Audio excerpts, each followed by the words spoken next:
Well, it has been a week now since the Compass card has been mandatory for monthly pass holders. So after years of problems, the Compass card, it is really rolling out in earnest, right? And to be fair to TransLink, it does work for the most part. But as more and more people get their cards and more fare gates slam shut, we started noticing another problem coming up. Here's Tina Lovegreen. So the way it works right now is whoever taps first gets to go first, but it's still a little awkward when I'm trying to get out and my friend Nolan here is trying to get in. We can sort it out, but imagine during rush hour when there's so many people trying to get through. So look, we realize it's not like this is the end of the world or anything. People sort of make do, right? But it also wasn't hard to find people who found that very scenario a pretty frustrating thing to have to deal with day in and day out. It's just too crowded and then it takes a lot of time.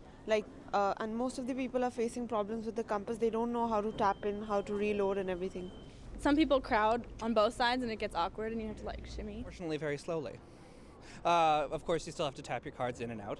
A little confusing because I don't know how can you go inside and no information for you for which gate is for outside and which gate is for inside. So I guess, when you see it happening, maybe it seems like such an obvious situation. But Tina, please tell me that TransLink thought about this, that they saw this coming and that they have some sort of a plan to deal with it. Well, they did realize, TransLink does realize that this is an issue, and that's why they have one gate open at every station, and they're going to eventually close that once everyone transitions over to the Compass card.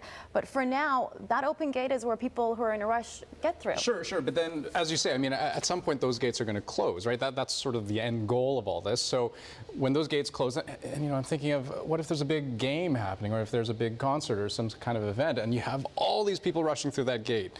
What's the plan? Well, that's exactly it. TransLink realizes that the gates will close one day, and they do have a plan. It's called the counterflow mode, which will mean some fare gates are for entry, some will be for exit, and they can determine which one's which by looking at the little monitor where you tap your card.